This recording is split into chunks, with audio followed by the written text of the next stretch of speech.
ભારતના પૂર્વ CJI chief justice of India DY Chandrachud સરકારી બંગલો ખાલી નથી કરતા એવી એક અરજી, એક ફરિયાદ કેન્દ્ર સરકારને કરવામાં આવી છે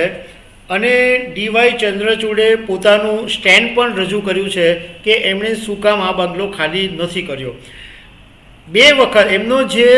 બંગલો ખાલી કરવાનો જે સમય મર્યાદા હતી એ ઉપરાંત બે વખત એમણે રિક્વેસ્ટ કરી, એનો પણ સમયગાળો પૂરો થઈ ગયો હોવા છતાં જ્યારે આ બંગલો ખાલી નહીં કરવામાં આવ્યો ત્યારે સુપ્રીમ કોર્ટના એડમિનિસ્ટ્રેશન વિભાગે કેન્દ્ર સરકારને ફરિયાદ કરી છે. તો આના વિશે હું તમારી સાથે વાત કરીશ. મારું નામ રાજેશ શાહ છે અને તમે જોઈ રહ્યા છો ગુજરાતના સૌથી મોટા ડિજિટલ ન્યૂઝ પ્લેટફોર્મ ખબર છે.com. સુપ્રીમ કોર્ટના એડમિનિસ્ટ્રેશન ડિપાર્ટમેન્ટે કેન્દ્રના મિનિસ્ટ્રી ઓફ હાઉસિંગને એક પત્ર લખીને કીધું છે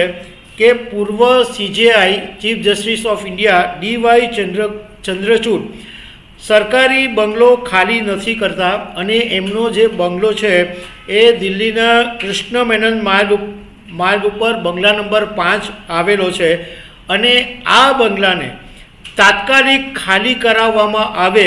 એવું સુપ્રીમ કોર્ટના એડમિનિસ્ટ્રેશન વિભાગે માંગ કરી છે. હવે આ જે પત્ર લખવામાં આવ્યો છે એમાં એવું કહેવામાં આવ્યું કે ડીવાય ચંદ્રચૂડ નિયમ 3B હેઠળ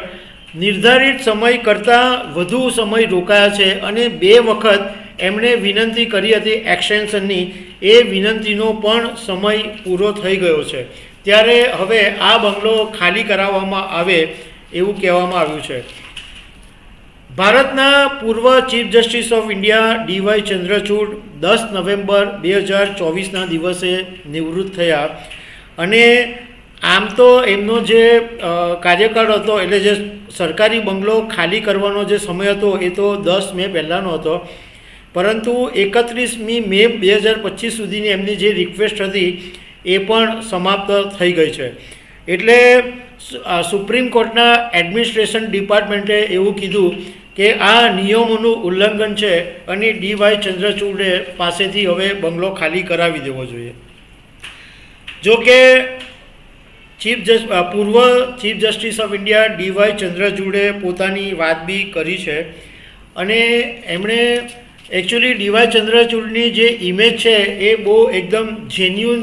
ન્યાયાધીશ તરીકેની હતી અને એમણે પોતે એવું કીધું છે કે હું એવું ઈચ્છતો જ નથી કે હું સરકારી બંગલો નહીં ખાલી કરું, મને ખાલી કરવો જ છે, પરંતુ મને જે વૈકલ્પિક એક ઘર આપવામાં આવેલું છે અને એ જર્જરિત ઘર છે અને આ પહેલાં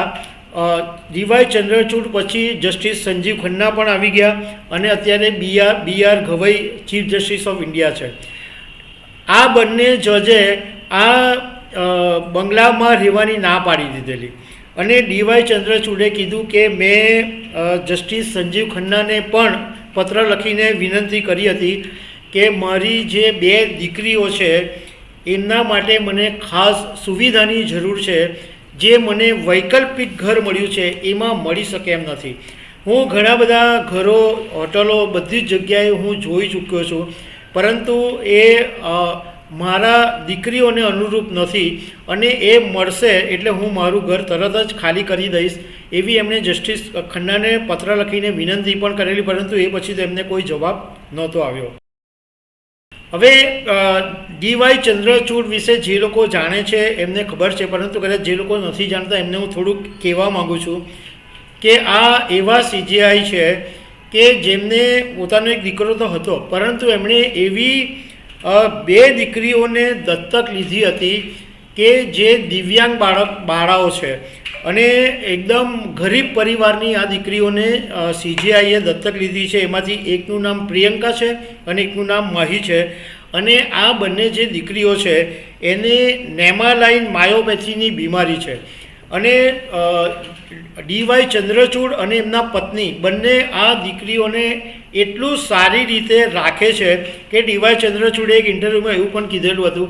કે હું જ્યારે ઘરેથી કોર્ટ જવા નીકળું તો મારી આ બંને દીકરીઓ મારા ફોનમાં ગીતો